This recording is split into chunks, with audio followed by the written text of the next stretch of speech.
हे दोस्तों, मैं चिराग एक और वीडियो के साथ। तो ये है सेक्शन 40 जो कि डिसअलाउड एक्सपेंडिचर से रिलेटेड है। ये है अपना पीजीबीपी का 14th वीडियो।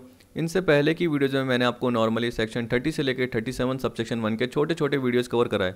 सेक्शन 30 से लेकर 36 स्पेसिफिक डिडक्शन की बात करता है, और पिछली वीडियो में मैंने आपको सेक्शन 37 सबसेक्शन 1 बताया था जो कि जनरल डिडक्शन का पार्ट बताता है। इसी तरीके से सेक्शन 40 जो कि ऐसे एक्सपेंडिचर बताता है जो स्पेसिफिकली या एक्सप्रेसली डिसअलाउड है। तो देखिए यहाँ पे यही बोल रहा है, whereas section 30 to 37 subsection 1 deals with the expenditure which are allowed, जो कि अलाउड एक्सपेंडिचर थे। तो ये बोल रहा था act also list certain expenditures which are specifically disallowed, जो कि सेक्शन 40 बताता है। तो देखिए क्या कह रहा है, section 40 states that notwithstanding anything to the contrary in section 30 to 38 certain amount shall not be deducted in computing the income chargeable under the head PGBP. जब भी पीजीबीपी हेड की इनकम निकालते हैं यानी income compute करते हैं, तो उस केस में कुछ एक्सपेंसेस या अमाउंट हम डिडक्ट नहीं कर सकते क्योंकि वो डिसअलाउड होते हैं। क्योंकि सेक्शन 40 स्पेसिफिकली या एक्सप्रेसली उसको डिसअलाउड करता है। तो ये बोल रहा है, such provisions are discuss below, following expenditures are expressly disallowed under section 40 subsection A. अब देखिए, आप ऊपर से पॉइंट देखोगे तो आपको क्या लग रहा होगा, यार ये तो अलाउड है, लेकिन जब उसके अंदर के पॉइंट कवर करोगे आपको पता चलेगा कि ये डिसअलाउड क्यों है। तो यहाँ पे ऐसे ही दे रखा है। अब देखिए दे रखा है पहला point, interest royalty fees for technical services payable to non resident और outside India, section 40 subsection A point 1। अब देखिए ऊपर की लाइन पढ़ने से आपको लग रहा होगा कि यार ये तो जनरली अलाउ ही होना चाहिए, लेकिन मैंने क्या बताया, जब अंदर पॉइंट पढ़ेंगे पता चलेगा कि डिसअलाउड है। तो इसमें डिसअलाउड का पार्ट क्या है कि आपने टीडीएस काटा नहीं, या टीडीएस काट तो लिया लेकिन आईटीआर बढ़ने की जो भी ड्यू डेट है, ड्यू डेट तक आपने गवर्नमेंट में उस टैक्स को पे नहीं करा, यानी टीडीएस काट लिया लेकिन गवर्नमेंट में टैक्स को जमा नहीं कराया। ये पर्टिकुलर पार्ट इसमें दे रखा है। तो एक बार पढ़ लेते हैं और वर्बली मैं आपको एक एग्जांपल भी बता दूंगा। देखिए बोल रहा है, any interest royalty fees for technical services और other sum chargeable under this act which is payable outside India, जो कि इंडिया के बाहर पेबल है, और इन इंडिया, इंडिया में पेबल है लेकिन किसको, नॉन रेसिडेंट को, जो कि कंपनी नहीं है या एक फॉरेन कंपनी को। कह रहा है इंडिया में एक नॉन रेसिडेंट को या एक फॉरेन कंपनी को जो ये अमाउंट पेबल है उस पर टीडीएस का पार्ट डिडक्ट होता हो। कह रहा है on which tax is deductible at source under chapter 17B and such tax has not been deducted. इसका मतलब जिस पे टीडीएस एप्लीकेबल है लेकिन जिसको पे करना था, कहने का मतलब जिसको एक्सपेंडिचर पे करने थे उसको टीडीएस भी काटना था क्योंकि वो डिडक्टर कहलाता है, तो उसने टीडीएस काटा नहीं, या टीडीएस काटने के बाद कह रहा है और after deduction has not been paid within the due date of submission of return of income under section 139 subsection 1। अब आप बोलोगे कि चलो सर ये नहीं किया, लेकिन जब भी काटे और जब भी पे करे अलाउड हो जाएगा क्या? हाँ हो जाएगा, लेकिन उस वक्त अलाउ नहीं होगा जिस वक्त काटा नहीं गया, या काट तो लिया गया लेकिन रिटर्न बढ़ने की डेट तक गवर्नमेंट में जमा नहीं कराया। अब मैं आपको एक एग्जांपल के थ्रू बता देता हूँ, आपको समझ में आ जाएगा। एक मिनट, देखिए यहाँ पे मैंने एग्जांपल कवर कर लिया है। देखिए क्या बोल रहा है, एबीसी लिमिटेड है, इसने टेक्निकल सर्विस ली किससे, पीटरिंग से। अब चाहे तो बोल सकते हो कि बाहर की कंपनी है क्योंकि इंडिया के बाहर से ली, या इंडिया में ही ली है लेकिन ये फॉरेन कंपनी है, ऐसे मान सकते हैं। ठीक है, तो क्या ली, टेक्निकल सर्विस ली जिसका बिल बना 2 लाख का, टीडीएस की रेट 10% है, 2 जनवरी 20 को ये सर्विस ली थी, ये मान के चल लीजिए। तो आपको बताया कि ये एक्सपेंस करने वाला है और ये इनकम कमाने वाला है। जो एक्सपेंस करने वाला है वो पेयर कहलाता है क्योंकि वो क्या करेगा, खर्चे का भुगतान करेगा। पीटरिंग क्या है, इनकम रिसीव करने वाला, तो वो हो गया पेई यानी प्राप्त करता हो गया। ठीक है, अब जो एक्सपेंसेस करता है आपको पता है कि वो टीडीएस क्या करता है, काटता है, तो इसको बोलते हैं डिडक्टर। क्या बोलेंगे, डिडक्टर। पीटरिंग को क्या बोलेंगे, डिडक्टी। क्या बोलेंगे, डिडक्टी। अब देखिए ये भी आपने सुना होगा कि एक्सपेंसेस जो भी इंकर हुए या जो पे किए, दोनों में से जो पहले हो जनरली टीडीएस उस पर कट जाता है। तो मान के चलिए कि हमने एक्सपेंसेस पे नहीं करे भी और बिल टोटल बन गया है 2 लाख का, ठीक है, लेकिन हम टीडीएस काटना भूल गए, हमने काटा ही नहीं, तो इसका मतलब खर्चे हमें उस साल अलाउ नहीं होंगे। जैसे मैं बोल रहा हूँ 2 जनवरी 20, तो 1920 में मैंने काटा ही नहीं, तो मुझे अलाउ नहीं होगा। और आपको ये भी पता रहना चाहिए कि देखो जैसे जनवरी में मैंने टीडीएस काटा तो उसका पेमेंट गवर्नमेंट में कब करना चाहिए, अगले महीने की 7 तारीख के अंदर, मतलब 7 फरवरी में मुझको जमा करा देना चाहिए था। जैसे फरवरी में ड्यू हुआ बिल तो उसका मार्च में मुझे 7 मार्च के अंदर गवर्नमेंट को पे कर देना चाहिए था, पर उस दिन जिस दिन बिल मिला मुझे क्या करना चाहिए था, टीडीएस डिडक्ट कर देना चाहिए था, मतलब अपने बुक्स में उसको रिकॉर्ड कर देना चाहिए था। जनरली यही मैं बोल रहा हूँ एक तरीके से। तो बोल रहा है कि टीडीएस मैंने काटा ही नहीं, तो 2 लाख का 10% कट के बाकी मैं उसको 1,80,000 पे करता, लेकिन मैंने काटा ही नहीं, मैंने उसको पूरा 2 लाख पे कर दिया। तो उस केस में क्या बोल रहा है कि जो भी एक्सपेंसेज है 2 लाख का वो डिसअलाउड हो जाएगा मुझे। अब देखिए मैं अपनी गलती को सुधारता हूँ, मैं अगले साल क्या करता हूँ, टीडीएस काट लेता हूँ, उसको बोल देता हूँ कि यार मैं तो भूल गया, अगले साल काट लेता हूँ और गवर्नमेंट में जमा करा देता हूँ। तो गवर्नमेंट मुझे अगले साल क्या कर देगी, एक्सपेंसेस अलाउ कर देगी। लेकिन प्रीवियस ईयर 1920 में नहीं करेगी, प्रीवियस ईयर 2021 में करेगी, क्योंकि मैं अगले साल क्या कर रहा हूँ, टीडीएस काट रहा हूँ और गवर्नमेंट में जमा करा रहा हूँ। मैंने क्या बोला, और गवर्नमेंट में जमा करा रहा हूँ, तो वो भी ज़रूरी है। अब देखिए दूसरा केस कि अगर आपने 2 जनवरी को टीडीएस जैसे काट दिया, अब आपको क्या करना था, 7 फरवरी के अंदर गवर्नमेंट में जमा कराना था, आपने नहीं कराया। चलो आप लेट भी कराते हो तो इंटरेस्ट के साथ भी हो सकता है जमा, लेकिन आपने ड्यू डेट जो भी है, इनकम टैक्स रिटर्न भरने की ड्यू डेट, अब देखिए एबीसी लिमिटेड एक कंपनी है और आपको पता है कि प्रीवियस ईयर 1920 से रिलेटेड जो ड्यू डेट बढ़ती है वो कब तक बढ़ती है, 30 सितंबर 20 तक। तो तब तक आपने टीडीएस को गवर्नमेंट में जमा नहीं कराया, तो आपको उस साल यानी 1920 में वो अलाउ नहीं होगा। अब मान के चलिए कि आपने अपनी गलती को सुधारा, बाद में आपने कब जमा कराया, 31/10/20 को जमा कराया, तो इनकम टैक्स की रिटर्न बढ़ने के बाद जमा कराया आपने 31/10/20 को। तो इसका मतलब क्या है, आपको 2021 में वो अलाउ होगा, 20-21 को वो अलाउ होगा, प्रीवियस ईयर, ठीक है, यानी असेसमेंट ईयर 21-22 में अलाउ होगा। तो यहाँ पे यही बोल रहा है कि उस साल ये जनरली अलाउ नहीं होगा जिस साल आपने टीडीएस काटा नहीं या टीडीएस काट लिया, लेकिन इनकम टैक्स की रिटर्न भरने की जो ड्यू डेट है उस तक आपने इसको गवर्नमेंट में जमा नहीं कराया। अगर बाद में जमा कराया तो अगले साल हो जाएगा अलाउ आपको, लेकिन उस साल नहीं होगा।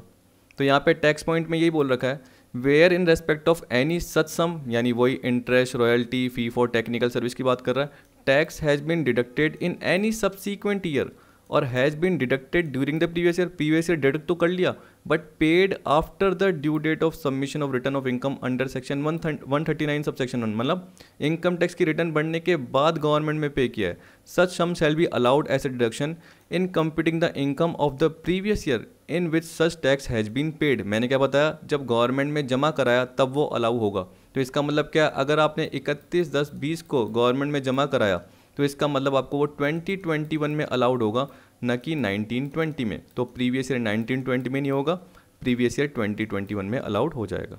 यही पर्टिकुलर पॉइंट बोल रखा है। इसी तरीके से आपको बोल रखा है, where an assessee fails to deduct the whole और any part of the tax on any sum but is not deemed to be the assessee in default under the first proviso to section 201 subsection 1, then it shall be deemed that assessee has deducted and paid the tax on such sum on the date of furnishing of return of income by the payee। इसका मतलब क्या है, अब देखिए मैंने पुराना example वापस से ले लिया है। अब सोचिए कि आपने टीडीएस डिडक्ट ही नहीं करा, वही केस पढ़ रहे हैं, तो आपको पता है कि आप असेसी इन डिफॉल्ट कहलाओगे और जो एक्सपेंडिचर है वो आपको अलाउड नहीं होगा, किसको, यानी एबीसी लिमिटेड को अलाउड नहीं होगा। लेकिन ये बोल रहा है कि चलिए आप भूल गए टीडीएस काटना, लेकिन सामने वाले ने आपके बिहाफ पे ड्यू डेट से पहले, यानी इनकम टैक्स रिटर्न भरने की जो भी ड्यू डेट होती है 30 सितंबर 20 मैंने बताया जैसे हमारे केस में, उससे पहले इनकम टैक्स डिपार्टमेंट में जो भी टैक्स का पार्ट था, जैसे 2 लाख का 10%, टीडीएस की रेट कितनी थी 10%, तो 20,000 को पीटर इंक ने, मतलब उस नॉन रेसिडेंट असेसी ने जमा करा दिया या उस फॉरेन कंपनी ने जमा करा दिया, या आउटसाइड इंडिया जिसको भी हम क्या कर रहे हैं, जिससे भी हम सर्विस ले रहे हैं, उसने क्या कर दिया, हमारे बिहाफ पे जमा करा दिया।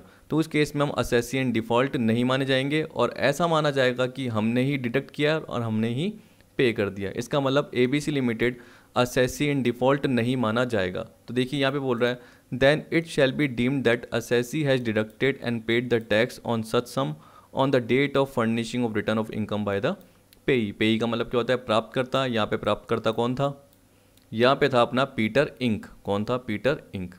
ठीक, ये आगे 201 जो सबसेक्शन 1 का जो फर्स्ट प्रोविजन दे रखा है ना, इसका पार्ट नीचे कवर कर रखा है, इसके 4 पॉइंट दे रखे हैं। तो वो किसके केस में दे रखे हैं, वो रेसिडेंट के केस में दे रखे हैं कि जो भी हम अमाउंट दे रहे हैं, कोई भी सम, अगर वो रेसिडेंट को पे कर रहे हैं और उस पर टैक्स लगता है, यानी टीडीएस का पार्ट कटता है, तो उस केस में अगर ये फर्स्ट प्रोविजन का पार्ट आता है तो क्या होता है। तो सेम टू सेम लाइन यही दे रखी है और इसके अलावा 4 पॉइंट और इसके रिलेटेड एक्सप्लेन करके दे रखे हैं, जो मैंने आपको शॉर्ट में बता दिया कि ड्यू डेट से पहले क्या करता है, सामने वाला जो भी पेई है जिसको इनकम मिल रही है वो हमारे बिहाफ पे टैक्स को पे कर देता है, तो हम असेसी इन डिफ़ॉल्ट नहीं कहलाएंगे और जो भी टीडीएस काटा गया और पे किया गया ऐसा माना जाएगा कि हमने काटा है और हमने ही पे किया है, मतलब हम असेसी इन डिफ़ॉल्ट नहीं माने जाएंगे। अब देखिए यहाँ पे बोल रहा है रॉयल्टी की मीनिंग क्या है, सेक्शन 9 सबसेक्शन 1(6) के अकॉर्डिंग दे रखी है। फी फॉर टेक्निकल सर्विस की मीनिंग भी सेक्शन 9 सबसेक्शन 1.7 के अकॉर्डिंग दे रखी है। तो जाके देख सकते हैं, वैसे आपको यहाँ पे डिटेल में जाने की ज़रूरत नहीं है।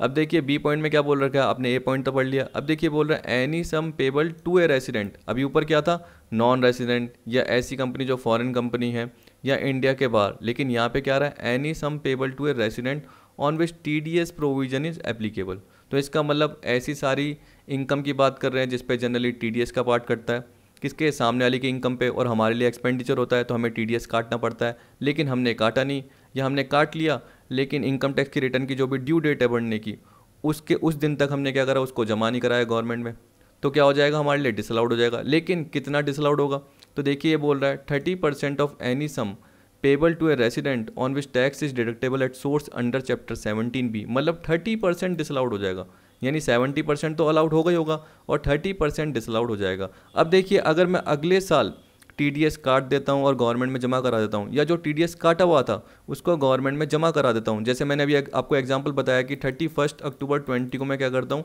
TDS को गवर्नमेंट में जमा करा देता हूँ, तो 2021 में अलाउड होगा, 1920 में नहीं होगा।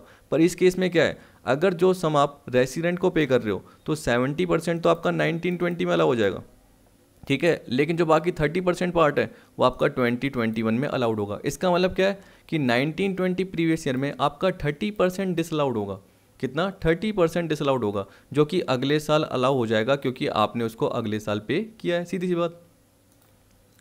तो देखिए एक बार पढ़ के देखिए, बोला 30% of any sum payable to a resident on which tax is deductible at source under chapter 17B, यानी ये डिसअलाउड है। If such tax has not been deducted, अगर टैक्स डिडक्ट नहीं किया गया, दो चीज़ें याद रखना है, एक तो डिडक्ट होता है और एक डिपॉजिट होता है। डिडक्ट मतलब आपको काटना है, डिपॉजिट मतलब गवर्नमेंट में जमा कराना है। तो आप ऐसे बोल सकते हैं डिडक्ट एंड पेड या डिडक्ट एंड डिपॉजिट, ऐसे बोल सकते हैं। तो सबसे पहले आपको डिडक्ट करना है जो कि आपने नहीं किया।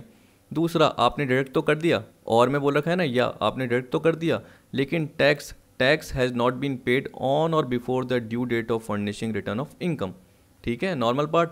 अब नोट्स में देखिए क्या बोल रखा है, where such tax has been deducted in any subsequent year और tax has been paid after the due date of furnishing return of relevant assessment year, then the amount disallowed earlier that is 30% portion shall be allowed as deduction in the following assessment year. तो जैसे मैंने आपको बताया कि अगर 31 अक्टूबर 20 को मैं पे कर देता हूँ, क्योंकि मेरी जो इनकम टैक्स बनने की ड्यू डेट है वो 30 सितंबर 20 है, और जब भी बिल बना था मैंने TDS काट लिया था, लेकिन मैंने TDS गवर्नमेंट में जमा नहीं कराया था। मैंने कब जमा कराया, 31 अक्टूबर 20 को।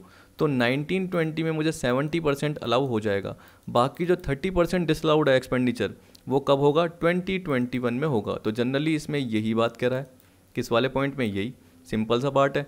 तो उसमें पूरा डिसअलाउड था पहले वाले पॉइंट में, इसमें 30% डिसअलाउड है, जो कि अगले साल 30% अलाउड हो जाएगा जब भी आप पे करोगे। तो यहाँ पे यही पॉइंट दे रखा है ऐसे नॉर्मल समझाने के लिए। तो देखिए इसमें यही बोल रखा है, फटाफट पढ़ लेते हैं। Where such tax has been deducted in any subsequent year, where such tax has been deducted in the relevant financial year, मतलब प्रीवियस ईयर में डिडक्ट तो कर लिया था, but tax has been paid after the due date of furnishing return of relevant assessment year. Disallowed amount यानी 30% जो भी है, shall be allowed as a deduction in computing the income of the previous year in which such tax has been paid. Main line ये है कि जिस वक्त आपने टैक्स पे किया है उस साल जनरली क्या हो जाएगा, जो भी डिसअलाउड पोर्शन है आपको अलाउ हो जाएगा, यानी 30% अलाउ हो जाएगा। अब देखिए यही पॉइंट हमने देखा था, कौन सा वाला, सेकंड वाला। अब सेकंड वाले के रिलेटेड मैंने क्या बताया था कि जो भी आपको फर्स्ट प्रोविजन दे रखा है, मतलब एक एक्सेप्शन का पार्ट दे रखा है, तो उसके 4 पॉइंट ये हैं, सिंपल से हैं। वहाँ पे आप नॉन रेसिडेंट के हिसाब से सोचते हो, जो भी रेसिपेंट होता है, यहाँ पे आप रेसिडेंट रेसिपेंट के हिसाब से सोचते हो, क्योंकि जो भी सम आप पे कर रहे हो वो किसको कर रहे हो, रेसिडेंट को पे कर रहे हो इस केस में, और ए वाले केस में किसको कर रहे थे आप, नॉन रेसिडेंट को कर रहे थे। तो वैसे सोचते हुए चलिए, सिंपल सा पार्ट है। देखिए बोल रहा है, where an assessee fails to deduct the whole or any part of the tax but it is not deemed to be an assessee in default under the first proviso to section 201 subsection 1, then it shall be deemed that assessee has deducted and paid the tax on such sum on the date of furnishing of return of income by the resident payee। अब देखिए ये बोल रहा है कि कब वो deemed to be assessee in default नहीं माना जाता, तो जनरली ये पार्ट दे रखा है। तो यहाँ पे बोल रखा है, this relaxation is not available where the payer has deducted tax but fail to deposit such tax to the credit of the central government. देखिए इसका मतलब ये है कि जो असेसी इन डिफ़ॉल्ट नहीं माना जा रहा, यानी एक तरीके से रिलैक्सेशन दी जा रही है, वो कब दी जा रही है, जब TDS डिडक्ट नहीं किया गया। लेकिन अगर TDS डिडक्ट कर लिया और गवर्नमेंट में जमा नहीं करा, मतलब डिडक्ट कर लिया लेकिन पे नहीं करा, डिडक्ट कर लिया लेकिन पे नहीं करा, तब ये रिलैक्सेशन नहीं मिलेगी। तो ये रिलैक्सेशन उसे ही मिलेगी जिसने TDS नहीं काटा हो, जिसने TDS नहीं काटा हो, TDS डिडक्ट करना वो भूल गया हो, फेल हो गया हो। तो यहाँ पे बोल रहा है, as per first proviso to section 201 subsection 1 the payer is not deemed as an assessee in default such resident recipient has furnish his return of income under section 139। इसका मतलब क्या है, देखिए मान के चलिए कोई XYZ लिमिटेड है, उसने जैसे ए लिमिटेड से कोई सर्विस ली, ठीक है, यही पार्ट हो गया। अब XYZ लिमिटेड क्या हो गया, उस पर्टिकुलर सर्विस पे TDS काटना भूल गया। अब जो ए लिमिटेड है उसने क्या करा, जो भी TDS है वो ए लिमिटेड ने जमा करा दिया, तो XYZ लिमिटेड असेसियन डिफ़ॉल्ट नहीं माना जाएगा। जनरली यही तो पार्ट बोल रहा है कि TDS काटना XYZ भूल गया, इसलिए ए लिमिटेड ने इसके ब्याह पे जमा करा दिया, मतलब जो पेई है जिसको इनकम मिल रही है। तो यहाँ पे बोल रहा है सच रेसिडेंट रिसिपेंट, मतलब ये A limited has furnish his return of income under section 139। Such resident recipient has taken into account such sum for computing income in such return of income. इसका मतलब जैसे अगर मैं आपको बोल के चलूँ कि XYZ लिमिटेड ने जो सर्विस ली वो कितने की थी, 2 लाख की थी, और TDS कितना काटना था, 10%, जो मैंने पुराना एग्जांपल बताया। तो इसका मतलब ए को कितने मिलते, 180 मिलते, लेकिन ये TDS काटना भूल गया तो ए को कितने मिले, 2 लाख मिले। और ए ने क्या कर दिया, उसमें से जो 20,000 है वो इनकम टैक्स डिपार्टमेंट को पे कर दिया। तो इसका मतलब उस इनकम को कंप्यूटेशन के लिए ए ने लिया है। Such resident recipient has taken into account such sum for computing income in such return of income, ठीक है। फिर देखिए बोल रहा है such resident recipient has paid the tax due on the income declared by him in such return of income. तो इसका मतलब जो उसने कंप्यूटेशन में इनकम को लिया था उससे रिलेटेड टैक्स भी पे कर दिया, ठीक। The payer furnishes a prescribed certificate to this effect from a chartered accountant. तो चार्टेड अकाउंटेंट से जो भी इसका सर्टिफिकेट मिलेगा वो पेयर ने फर्निश कर दिया हो। अभी देखिए हम किसकी बात कर रहे थे, ये पेई की बात कर रहे थे, और ये कौन है, पेयर, जो भूल गया। तो पेयर ने इससे रिलेटेड CA से सर्टिफिकेट लेके फर्निश कर दिया हो, कहाँ पे, इनकम टैक्स रिटर्न के साथ। अब देखिए बोल रहा है कि कमीशन और ब्रोकरेज है, उसमें क्या आता है, includes any payment received or receivable by a person acting on behalf of another person for services rendered not being professional services. क्योंकि देखिए प्रोफेशनल सर्विसेज में तो CA, CS, लॉयर, ठीक है, डॉक्टर, इनकी सर्विसेज आती है। तो देखिए कमीशन ब्रोकरेज की जब भी बात करता है तो जैसे आप क्या बोलते हो, एक LIC का एजेंट है, तो LIC कॉरपोरेशन ने क्या करा, जो भी उसको कमीशन प्रोवाइड किया, क्योंकि वो क्या करता है, क्या बोलते हैं उसको, LICs करवा के आता है, यानी पॉलिसीज़ लेके आता है, सीधी सी बात है। तो LIC कॉरपोरेशन क्या करेगा, लाइफ इंश्योरेंस कॉरपोरेशन क्या करेगा, उस एजेंट को जनरली कमीशन देगा, उस कमीशन पर वो क्या काटेगा, कौन दे रहा है, LIC कॉरपोरेशन दे रहा है, तो उस कमीशन पर वो TDS काटेगा, ये बोल रहा है। लेकिन इसमें प्रोफेशनल सर्विस का पार्ट नहीं आएगा, क्योंकि यहाँ पे देखिए हमने वो ऊपर बोला है कि एनी सम, जो कि TDS का पार्ट बनता है, जिस पे ये बोल रहा है any sum payable to a resident on which TDS provision is applicable. तो बहुत सारे सोर्स दे रखे हैं इनकम के, जैसे आपको पता है कि ब्रोकरेज भी हो गया, कमीशन भी हो गया, ठीक है, रेंट भी हो गया। तो ये अलग अलग 194C, 194J, 194I, जब आप TDS का पार्ट पढ़ते हो तो उसमें बहुत सारे सेक्शन आते हैं। तो उनसे रिलेटेड जो भी पार्ट आ गया, अगर आप रेसिडेंट को पे कर रहे हो तो उस केस में क्या होगा, आपको TDS काटना पड़ेगा। TDS नहीं काटा तो आपको खर्चा अलाउ नहीं होगा, कितना नहीं होगा, 30% नहीं होगा, नहीं तो वो अगले साल हो जाएगा जब आप TDS काटोगे और जमा करा दोगे। ये जनरली पॉइंट था, और कुछ इससे कुछ ज़्यादा पॉइंट था ही नहीं। तो यहाँ पे यही बोल रहा है, और for any service in the course of buying और सेलिंग ऑफ गुड्स और in relation to any transaction relating to any assets, valuable article or thing not being securities। इसका मतलब ये है कि आपने किसी के बिहाफ पे या तो सर्विस दी है, या किसी के बिहाफ पे आपने क्या कर रहा है, गुड्स खरीदने और बेचने का काम कर रहे हो, मतलब कमीशन एक तरीके से एजेंट का काम कर रहे हो, कमीशन से रिलेटेड आपने क्या कर रखा है, यानी सामने वाले के आप गुड्स खरीद रहे हो, बेच रहे हो, तो उससे रिलेटेड आपको कमीशन मिल रहा है। बस इतना सोचिए, और क्या सोचना है। इसके अलावा बोल रहा है और in relation to any transaction related to any asset, valuable article or thing not being security, इसमें सिक्योरिटी का पार्ट इंक्लूड नहीं होगा, ये बोल रहा है, ठीक है। अब देखिए इलस्ट्रेशन में बोल दिया details in respect of interest expenditure is given here in below, determine their years of allowability. अब देखिए यहाँ पे दे रखा है स्टेटस ऑफ डिडक्टी। डिडक्टी का मतलब क्या हो गया, जो पेई है, जिसको इनकम मिल रही है। तो हम देख रहे हैं, देखिए हमने जिससे सर्विस ली है, मान के चलिए, तो वो सामने वाला कौन है, रेसिडेंट है, रेसिडेंट है, रेसिडेंट है, रेसिडेंट है, रेसिडेंट है, रेसिडेंट है, सारी केस में रेसिडेंट है। नीचे आ गए आपके 4-5 केसेस में नॉन रेसिडेंट। तो नॉन रेसिडेंट का हमने A पॉइंट में पढ़ा था और रेसिडेंट का हमने B पॉइंट में पढ़ा था, ठीक है। तो सिंपल लेना, कोई ज़्यादा टिपिकल मत सोचना। फिर देखिए ये दे रखा है date on which tax is suppose to be deducted, 20 जुलाई 19 को टैक्स डिडक्ट कर देना चाहिए था। एक तरीके से मान लीजिए बिल की डेट है, एक्चुअल डेट ऑफ TDS, मतलब TDS कब काटा गया। तो अच्छी बात है, जो भी डिडक्टर है उसने TDS 20 जुलाई को काटा, 20 जुलाई को काटा, 20 जुलाई, 20 जुलाई, 20 जुलाई, 20 जुलाई, 17 जून, 10, 11, 19। यहाँ पे देखिए क्या बोल रखा है, नॉट डिडक्टेड, काटा ही नहीं, तो इस डेट को नहीं काटा। तो इसका मतलब क्या है ये TDS काटने की डेट हो गई कि कब डिडक्टर ने काटा, कब एक्सपेंसेस करने वाले ने काटा।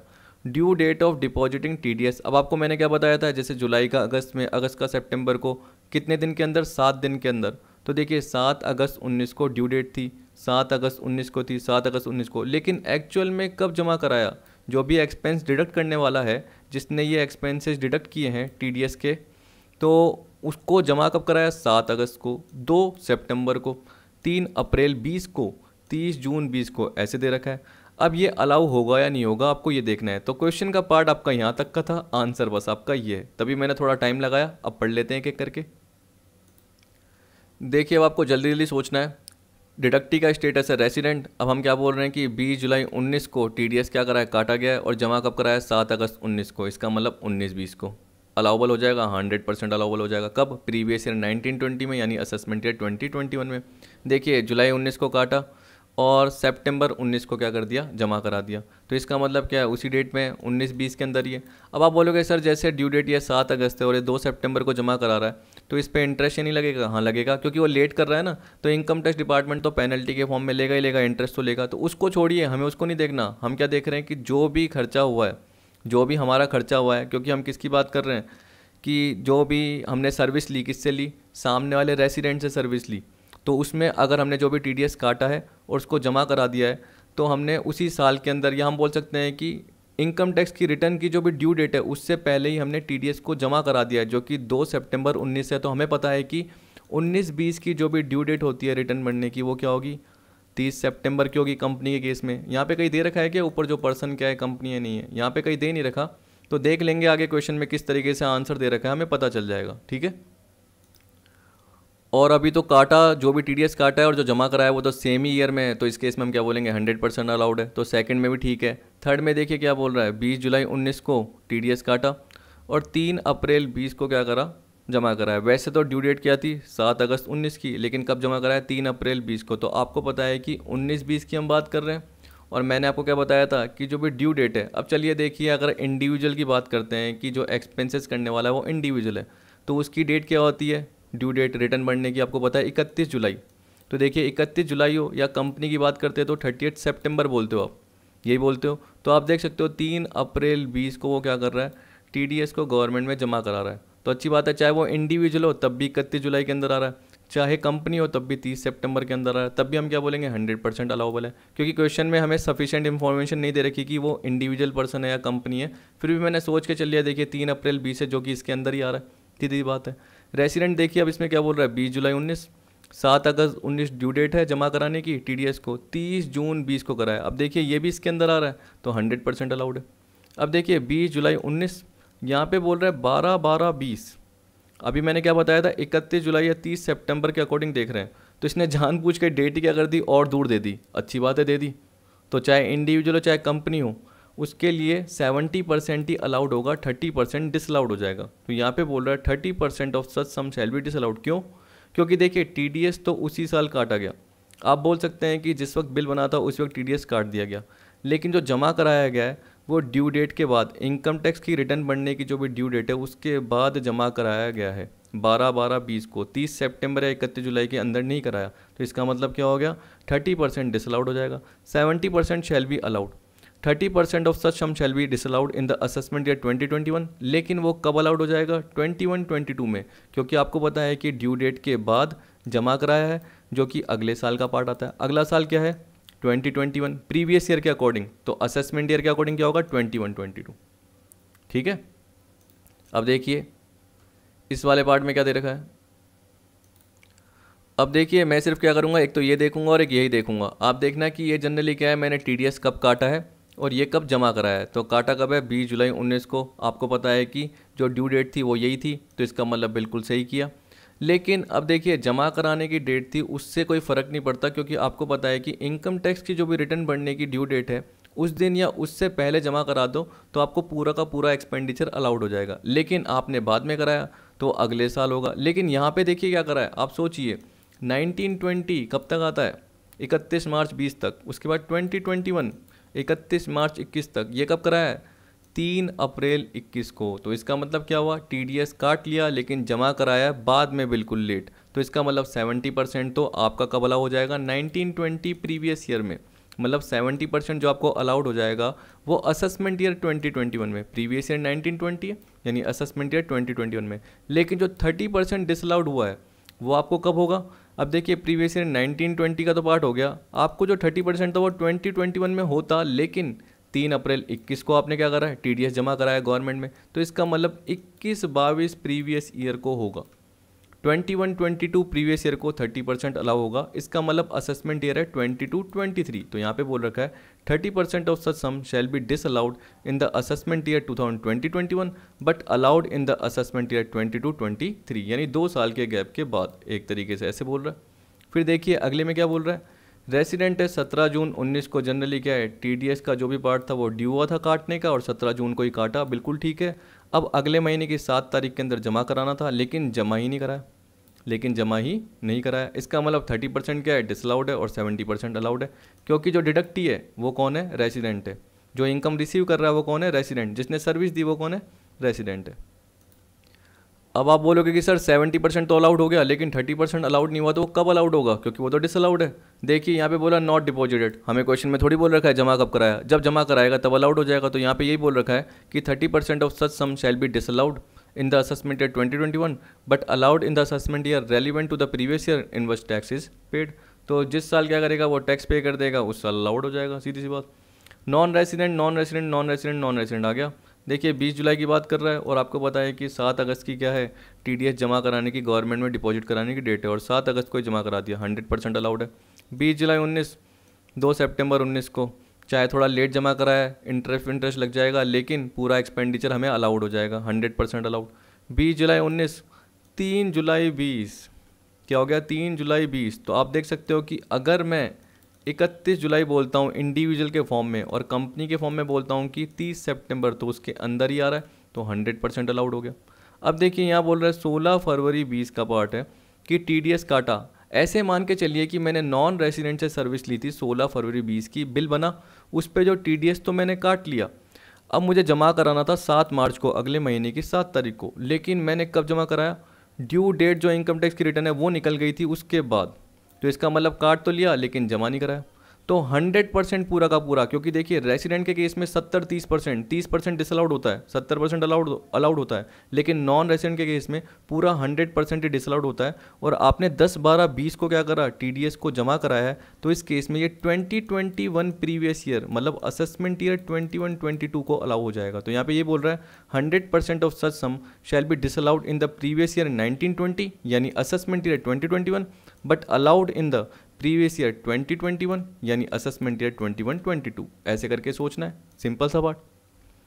अब देखिए C पॉइंट, इसमें क्या बोल रहा है, consideration on which equalization levy is applicable. देखिए इक्वलाइजेशन लेवी क्या होता है एक तरीके से, देखिए मैं आपको पढ़ के बता देता हूँ। वैसे तो आप क्या करना, अगर गूगल करोगे तो आराम से आपको समझ में आ जाएगा, कोई टिपिकल पार्ट नहीं है। नॉर्मल सोचना कि एक एक्सपेंडिचर करने वाला है और एक इनकम रिसिप्ट करने वाला है। जो नॉन रेसिडेंट पर्सन है वो इनकम रिसिप्ट करने वाला है। अब इसमें स्पेसिफाइड सर्विस कौन सी आती है, 2 ही सर्विस आती है, एक तो ऑनलाइन एडवर्टीजमेंट और एक दे रखा है any provision for digital advertising space और फैसिलिटीज़ और service for the purpose of online advertisement. अब देखिए आपने फेसबुक देखा होगा, तो फेसबुक क्या एक तरीके से जो भी मार्क जकरबर्ग वो नॉन रेसिडेंट है। तो अगर आप वहाँ पे आप देखते हो कि आपने कोई पेज बनाया तो जनरली क्या होता है, बूस्ट करने के लिए बोलता है, मतलब एडवर्टीजमेंट करने के लिए बोलता है, तो आपसे पेटीएम मांगता है या जनरली आप उसमें अपने कार्ड की डिटेल ऐड कर देते हो। तो आपका हर दिन के हिसाब से या आप एक ना इसमें टाइम लिमिट तय कर लेते हो कि मुझे 15 दिन की ऐड चलानी है। जैसे इंस्टाग्राम पे आप देखते हो आपको क्या करना है, 5 दिन की ऐड चलानी है अपनी स्टोरी की, अपनी पर्टिकुलर न्यूज़ फीड की। तो आप क्या कर रहे हो, एक तरीके से ऑनलाइन एडवर्टीजमेंट करवा रहे हो, तो आप खर्चा कर रहे हो और नॉन रेसिडेंट की क्या हो रही है, इनकम हो रही है। तो यहाँ पे यही बोल रखा है कि पेमेंट जो भी होना चाहिए वो किसको होना चाहिए, नॉन रेसिडेंट सर्विस प्रोवाइडर को होना चाहिए जब भी इक्वलाइजेशन लेवी एप्लीकेबल करना है। ये समथिंग शायद 1 अप्रैल 16 इससे आया था, क्योंकि नहीं तो क्या होता था पहले फेसबुक ये टैक्स के इससे क्या होते थे, टैक्स से बच जाते थे। लेकिन अब इसके थ्रू क्या होगा कि टैक्स भी एक तरीके से सामने वाले से लिया जा सकता है, सामने वाले की इनकम पे टैक्स लिया जा रहा है। तो पर अब वो सामने वाले क्या करते हैं, अपनी सर्विस की वैल्यू बढ़ा के बताते हैं, एक ही बात है। तो देखिए यहाँ पे बोल रहा है annual payment made to one service provider exceed ₹1 lakh in 1 financial year. इसका मतलब अगर एक सर्विस प्रोवाइडर से हम सर्विस ले रहे हैं और पेमेंट 1 लाख से ज़्यादा हो गया तो उस केस में इक्वलाइजेशन लेवी का पार्ट एप्लीकेबल हो जाएगा और उस पर TDS की रेट की तरह, जैसे TDS की रेट 10% होती है, शायद इसमें समथिंग 6% रेट होती है, तो वो एप्लीकेबल हो जाएगी। जैसे मान के चलिए फेसबुक में मैंने एडवर्टीजमेंट कराई और टोटल मिला के अमाउंट कितना हो गया, एक तरीके से 2 लाख का हो गया। 2 लाख की एडवर्टीजमेंट की पूरे साल के दौरान, तो 2 लाख का जो 6% है, यानी फेसबुक मुझे खुद ही बोल देगा कि आपको कितने देने, 2,12,000 समथिंग, कुछ उसमें टैक्स का जो भी सेस वेस का पार्ट जुड़ के आपको इतना अमाउंट देना है, ऐसे बोल देगा। तो इसका मतलब मैंने सर्विस ली 2 लाख की, तो वो सामने वाला क्या कर रहा है, हमसे टोटल अमाउंट बोल देगा और बोल देगा कि इतना अमाउंट आपको देना है। अब देखिए क्या होगा कि जो भी 6% का जो भी अमाउंट होगा मैं गवर्नमेंट में जमा करा दूंगा और बाकी 2 लाख क्या कर दूंगा, फेसबुक को दे दूंगा। जैसे TDS में बोलते हैं ना कि 2 लाख की सर्विस थी, 10% TDS कटा, तो बाकी 180 क्या कर दिया, गवर्नमेंट में जमा करा दिया, सॉरी 20,000 गवर्नमेंट में जमा करा दिया और बाकी 180 सामने वाली कंपनी को दे दिया। वैसे ही यहाँ पे हम क्या बोल रहे हैं, मान के चलिए कि टोटल मिला के 2,12,000 समथिंग कुछ का पार्ट था और जो 12,000 है वो 6% का TDS की तरह रेट थी, इक्वलाइजेशन लेवी की रेट थी, तो वो 12,000 क्या हो गया, गवर्नमेंट में जमा हो गया और बाकी 2 लाख फेसबुक के पास चले गए।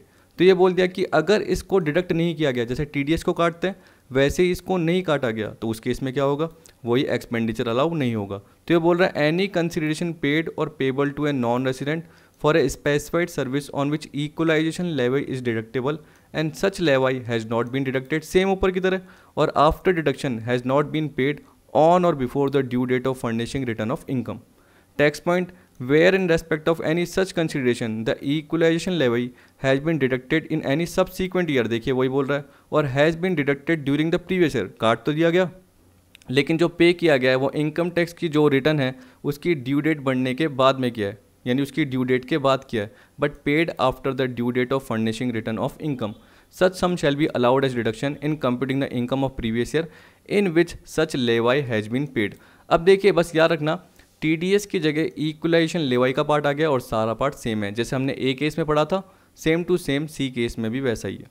ठीक है, बस ये किसके केस में होता है, ऑनलाइन एडवर्टाइजिंग के केस में होता है, या सामने वाली कंपनी आपको क्या कर रही है, एक स्पेस प्रोवाइड कर रही है जिसके थ्रू आप ऑनलाइन एडवर्टाइजिंग करा सकते हो। ठीक, अब देखिए D पार्ट में क्या दे रखा है।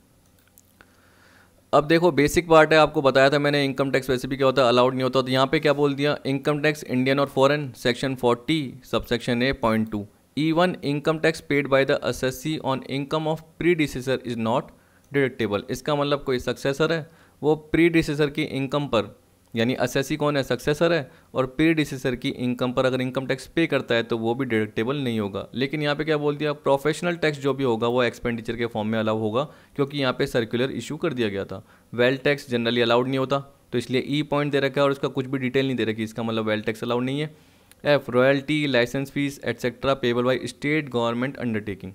अब देखिए इसका जो डिटेल पार्ट है वो नीचे कवर कर रखा है कि स्टेट गवर्नमेंट अंडरटेकिंग क्या होती है। यहाँ पे ढंग से पढ़ना, क्या बोल रहा है, royalty, licence fees etcetera payable by state government undertaking. अब जो स्टेट गवर्नमेंट अंडरटेकिंग है वो किसको पे करेगी, स्टेट गवर्नमेंट को पे करेगी। देखिए यहाँ पे ढंग से पढ़िए, बोल रहा है any amount a paid by way of royalty, licence fees, service fees, privilege fees, service charge or any other fees or charge by whatever name called which is levied exclusively on, ठीक है, or which is appropriated directly or indirectly from a state government undertaking by the state government. इसका मतलब क्या है, state government के लिए income का part हो गया और जो दे रहा है स्टेट गवर्नमेंट अंडरटेकिंग उसके लिए एक्सपेंडिचर हो गया, लेकिन ये डिसअलाउड हो गया क्योंकि अलग से ही आपको पॉइंट दे रखा है कि ये डिसअलाउड है। अब क्यों है जनरली हम नहीं बोल सकते, लेकिन याद रखिए ये बोल रहा है कि स्टेट गवर्नमेंट अंडरटेकिंग जो भी पे कर रहा है वो स्टेट गवर्नमेंट को कर रहा है, इसलिए उसको एक्सपेंडिचर के फॉर्म में अलाउ नहीं किया गया, ऐसे बोल रहा है। तो यहाँ पे स्टेट गवर्नमेंट अंडरटेकिंग में क्या क्या आएगा, तो देखिए बोल रखा है ए कॉरपोरेशन एस्टेब्लिश बाय और under any act of state government.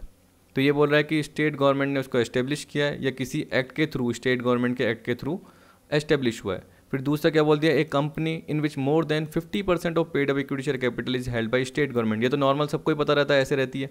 Third में क्या बोल दिया, एक company in which more than 50% of paid up equity share capital is held by the entity refer to in above clauses whether singly or taken together. इसका मतलब ये हो गया कि देखिए मैंने बोल दिया कि स्टेट गवर्नमेंट के द्वारा कोई एस्टेब्लिश कॉरपोरेशन है या उसके एक्ट के थ्रू कोई कॉरपोरेशन एस्टेब्लिश हुआ, उसने क्या करा, ऐसी कंपनी को खरीदा, यानी ऐसी कंपनी के 50% या उससे ज़्यादा शेयर खरीद लिए, सॉरी 50% से ज़्यादा शेयर खरीद लिए, यानी 51%, 52%, तो वो paid up equity share capital का 50% से ज़्यादा पार्ट खरीद लिया सिंगली, या दोनों ने मिला के। कहने का मतलब क्या हो गया कि जो स्टेट गवर्नमेंट का कॉरपोरेशन था उसने 30% हिस्सा लिया, मान के चलिए। और जो ये कंपनी की बात कर रहा है, ए company in which more than 50% of paid up equity share capital is held by state government, तो ऐसी स्टेट गवर्नमेंट की कोई कंपनी हो गई, उसने भी कितना ले लिया, 25% ले लिया। तो 30 + 25% कितना हो गया, 55% हिस्सा हो गया।